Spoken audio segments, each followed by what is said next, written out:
Logical evening, everyone. Welcome to G Quiz. In this G Quiz, we are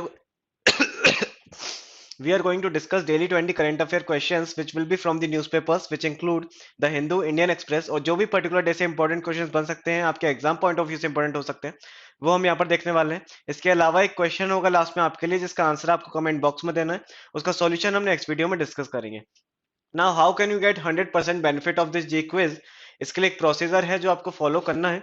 daily के important topics आपको share कर दिए जाते हैं टेलीग्राम ग्रुप पर। द हिंदू और इंडियन एक्सप्रेस के टॉपिक्स, इंपॉर्टेंट टॉपिक्स आपको टेलीग्राम ग्रुप पर मिल जाएंगे। टेलीग्राम ग्रुप से आप जुड़ सकते हैं via link in the description. In topics को आपको पढ़ना है, एनालाइज करना है, इसके बाद ये क्वेश्चंस आपको अटेम्प्ट करने हैं।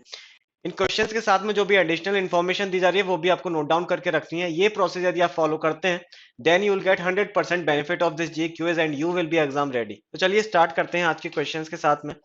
पहला क्वेश्चन है आज का। Recently Vladimir Putin suspended new START treaty which was targeted till 2026. This was the bilateral treaty between Russia and which other nation? Recently Russia के प्रेसिडेंट व्लादिमीर पुतिन ने न्यू स्टार्ट ट्रीटी जो थी वो suspend कर दी है, जो कि 2026 year तक के लिए टारगेटेड थी।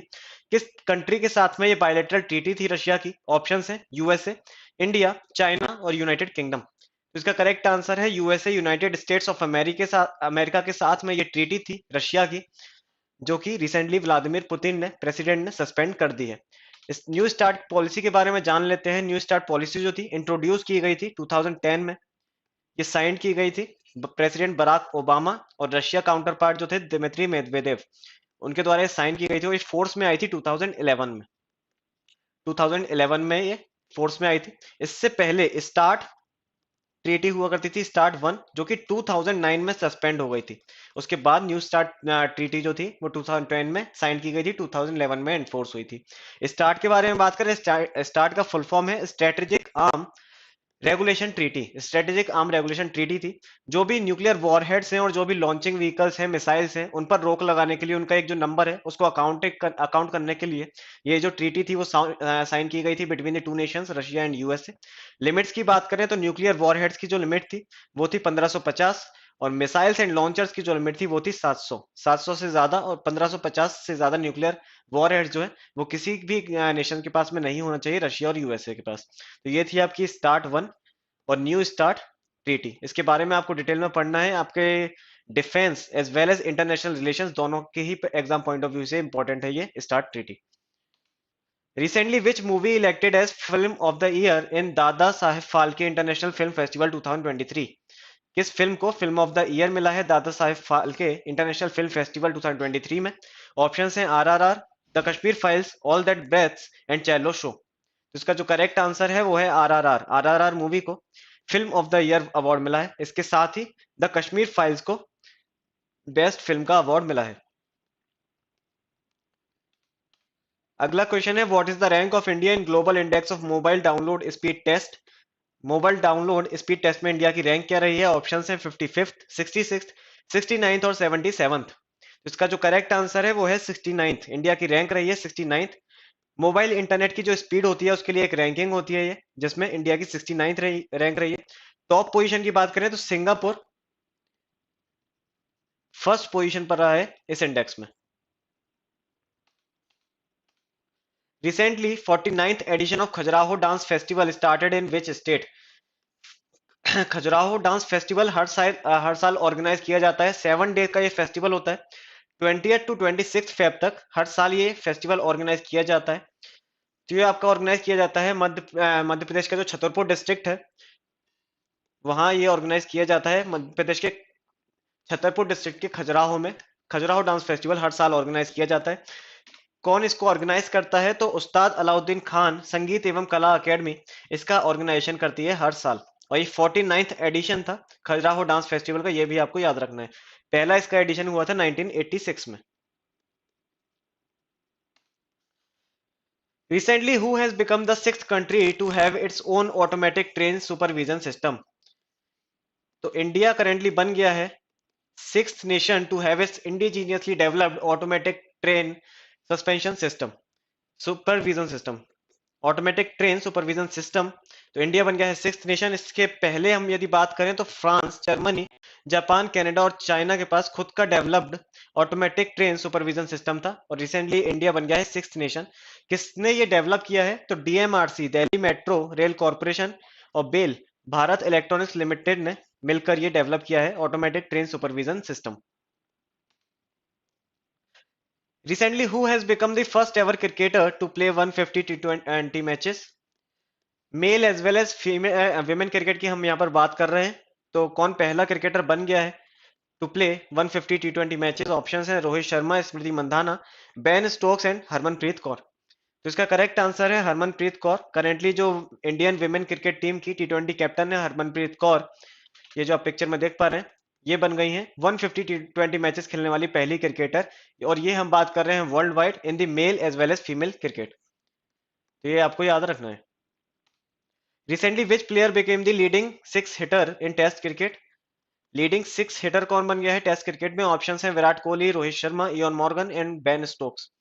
तो बेन स्टोक्स रिसेंटली बन गए हैं लीडिंग सिक्स हिटर। 109 सिक्सेस का इनका रिकॉर्ड बन गया है, और इन्होंने रिकॉर्ड तोड़ा है ब्रेंडन मैकलम का। ब्रेंडन मैकलम जो कि न्यूजीलैंड के प्लेयर थे, इनका रिकॉर्ड था 1076 का, जिसका रिकॉर्ड रिसेंटली बेन स्टोक्स जो कि इंग्लैंड के प्लेयर हैं, इन्होंने तोड़ दिया है। Recently who has launch the M passport police app? M passport police app recently किसने लॉन्च किया है? ऑप्शंस हैं नरेंद्र मोदी, द्रौपदी मुर्मू, अमित शाह और जगदीप धनखड़। तो इसका करेक्ट आंसर है अमित शाह। अमित शाह ने, जो कि हमारे यूनियन होम मिनिस्टर हैं, उन्होंने रिसेंटली लॉन्च किया है एम पासपोर्ट पुलिस ऐप। इस ऐप का ऑब्जेक्टिव क्या है? इस ऐप का ऑब्जेक्टिव है जो भी पासपोर्ट प्रोवाइड किए जाते हैं, उसमें जो भी पुलिस वेरिफिकेशन के कारण जो भी डिलेज होते हैं, तो उस प्रोसेस को एसेलरेट करने के लिए, फास्टन अप करने के लिए, ये जो ऐप है एम पासपोर्ट पुलिस ऐप, वो लॉन्च किया गया है। और ये डेवलप किसने किया है? मिनिस्ट्री ऑफ एक्सटर्नल अफेयर्स ने ये डेवलप किया है। Recently union minister Purushottam Rupala you unveiled the third phase of Sagar Parikrama on.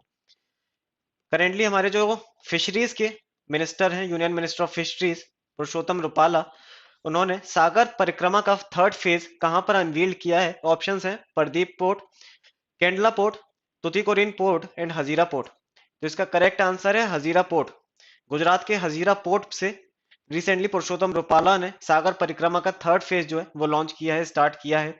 सागर परिक्रमा की बात करें तो इसका मेन एम क्या था? Its main aim is to promote fisheries and protecting marine ecosystems. Marine ecosystem को प्रोटेक्ट करना और फिशरीज जो है उसको प्रमोट करने के लिए सागर परिक्रमा इनिशिएटिव स्टार्ट किया गया था। पहला फेज इसका जो स्टार्ट किया गया था वो मार्च 2022 में स्टार्ट किया गया था। इसके बाद इसका सेकंड फेज सितंबर 2022 में स्टार्ट किया गया था, और थर्ड फेज हमने देखा अभी 21 फरवरी 2023 को स्टार्ट किया गया है। Recently, which state chief minister has inaugurated the second edition of State Biodiversity Congress in the state? State Biodiversity Congress किस स्टेट में रिसेंटली स्टार्ट की गई है? ऑप्शंस हैं महाराष्ट्र, आंध्र प्रदेश, केरला और कर्नाटका। इसका करेक्ट आंसर है केरला। केरला के चीफ मिनिस्टर पिनराई विजयन ने रिसेंटली ये स्टार्ट की है, लॉन्च की है स्टेट बायोडाइवर्सिटी कांग्रेस का सेकंड एडिशन जो है वो स्टार्ट किया है। अगला क्वेश्चन है recently international defence exhibition 2023 is organising in which country? किस कंट्री में ऑर्गेनाइज किया जा रहा है अभी इंटरनेशनल डिफेंस एग्जीबिशन 2023? ऑप्शंस हैं यूएसए, यूएई, रशिया और ईरान। तो यूएई के अबू धाबी में अभी करेंटली कंडक्ट किया जा रहा है, ऑर्गेनाइज किया जा रहा है international defence exhibition 2023। Recently, which country announced to buy 300 electric double-decker air-conditioned buses from India? India से 300 electric double decker AC buses कौन सी कंट्री खरीदने वाली है, ऐसा उन्होंने अनाउंसमेंट किया है। ऑप्शंस हैं श्रीलंका, नेपाल, बांग्लादेश और फिजी। जिसका करेक्ट आंसर है बांग्लादेश। बांग्लादेश ने रिसेंटली अनाउंस किया है कि वो भारत से 300 एसी डबल डेकर ट्रेन जो है, एसी जो बसेस हैं, वो खरीदेगा। What is India's rank in OECD services trade restrictiveness index? India की रैंक क्या है सर्विसेज ट्रेड रेस्ट्रिक्टिवनेस इंडेक्स में? ऑप्शन हैं 23, 38, 47 और 50। टोटल 50 कंट्रीज का सर्वे इसमें किया जाता है सर्विसेज ट्रेड रेस्ट्रिक्टिवनेस इंडेक्स में, और इंडिया की इसमें जो रैंक आई है वो है 47th। लास्ट ईयर इसमें इंडिया की रैंक थी 48th, जिससे एक पोजीशन इंप्रूव करके इंडिया ने 47th रैंक जो है वो अचीव की है। OECD organisation for economic cooperation and development, इसका ये जो सर्वे है वो कंडक्ट करता है और इंडिया की इसमें रैंक आई है 47। फर्स्ट पोजीशन की बात करें हम तो जापान जो है टॉप पोजीशन पे है इस इंडेक्स में। Recently, which AIMS conducted a trial to test the feasibility of drones supplying medicines to primary health centers or smaller hospitals in case of emergency? किस एम्स ने रिसेंटली एक ट्रायल कंडक्ट की है to test the feasibility of drones? Primary health centres और जो होते हैं और स्मॉल हॉस्पिटल्स होते हैं उनमें मेडिसिन प्रोवाइड करने के लिए in case of emergency drones के लिए एक ट्रायल टेस्ट किया गया था। किस एम्स ने ट्रायल टेस्ट किया है? ऑप्शंस है न्यू दिल्ली, पटना, भोपाल और ऋषिकेश। तो इसका करेक्ट आंसर है एम्स ऋषिकेश। एम्स ऋषिकेश ने रिसेंटली एक ट्रायल कंडक्ट की थी। 2 kg तक का जो मेडिसिन थी वो उन्होंने भेजे थे to the primary health centre और वो सक्सेसफुली टेस्ट भी कर लिया गया था। Which actor bag the best leading actor award at 76th BAFTA awards? 76th BAFTA में बेस्ट लीडिंग एक्टर का अवार्ड किसको मिला है? ऑप्शंस हैं Jude Law, Tom Hardy, Austin Butler और नन ऑफ द अबव। तो इसका जो करेक्ट आंसर है वो है ऑस्टिन बटलर। ऑस्टिन बटलर ने रिसेंटली बेस्ट लीडिंग एक्टर का अवार्ड जीता है इन दी 76th BAFTA अवार्ड्स। इसके अलावा दो इंपॉर्टेंट अवार्ड्स और हैं। बेस्ट फिल्म का अवार्ड जो है इस साल का वो मिला है all quite on the western front को। लीडिंग एक्ट्रेस का अवार्ड मिला है केट ब्लैंशेट को और लीडिंग एक्टर का अवार्ड मिला है ऑस्टिन बटलर।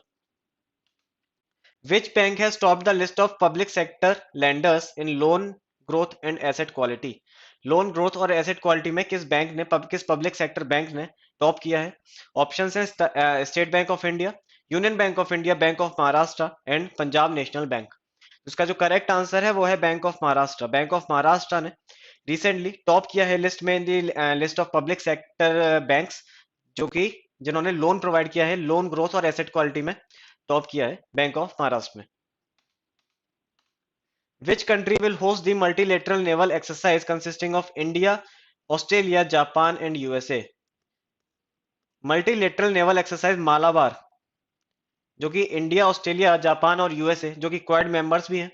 इस तरीके से आप याद कर सकते हैं कि यदि आपको क्वाड मेंबर्स याद हैं तो मालाबार एक्सरसाइज जो होती है वो भी क्वाड मेंबर्स जो हैं इंडिया, ऑस्ट्रेलिया, जापान और यूएसए उन्हीं के बीच में कंडक्ट की जाती है। तो इस साल अगस्त 2023 में कौन सी कंट्री इसको होस्ट करने वाली है मालाबार एक्सरसाइज को? ऑप्शंस हैं इंडिया, ऑस्ट्रेलिया, जापान और यूएसए। तो इसका जो करेक्ट आंसर है वो है ऑस्ट्रेलिया। ऑस्ट्रेलिया इस साल होस्ट करने वाली है Malabar naval exercise. Which state government has launched agri-tech mission to promote farm mechanization? Options हैं महाराष्ट्र, राजस्थान, मध्य प्रदेश और उत्तर प्रदेश। इसका करेक्ट आंसर है राजस्थान। राजस्थान गवर्नमेंट ने रिसेंटली अपना बजट लॉन्च किया था, उसमें ही उन्होंने एग्रीटेक मिशन के बारे में भी बात की थी to develop the technology in the farm mechanisation. Farm mechanisation को प्रमोट करने के लिए उसमें जो भी टेक्नोलॉजी इंटरवेंशन है वो करने के लिए एग्रीटेक मिशन का लॉन्च किया गया था राजस्थान गवर्नमेंट के द्वारा। Which of the following state is not organizing a first synchronized vulture survey this month? Options हैं केरला, कर्नाटका, तमिलनाडु और आंध्र प्रदेश।